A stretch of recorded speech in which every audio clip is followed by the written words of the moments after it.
Ato dari sa airport sa Hong Kong. Dagoy sa Hong Kong. Nabi mga Pinay din ng lingkod. Tapos, tanawa na sila chargeranan.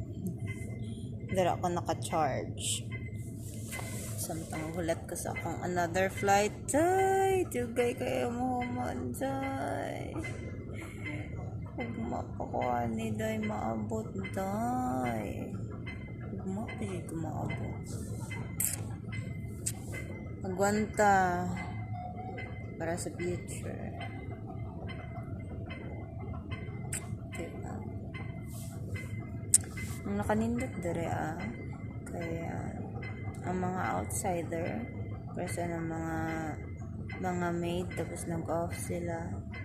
Pwede lang sila money dere sa airport, magpabugnaw-bugnaw, charge, magkaon-kaon. Anak lang, Zay. Wala sila problema, Zay. Allowed sila, Zay. Diba? Okay po dari mas okay pa dari kay makisama ang airport. Tapos pati ang wifi. Katang dati sa China ko, Zay. Legit in taon ko makakonect sa wifi, Zay. Kilisod kay basahon, Zay. Kay insik man. May pagkapaita. Gani ka dari ako na stranded. Pagod ko na stranded good. Nag-connecting flight. 6 hours ko ginulat the resign. Kasi ko lang enjoy na ko ang Hong Kong.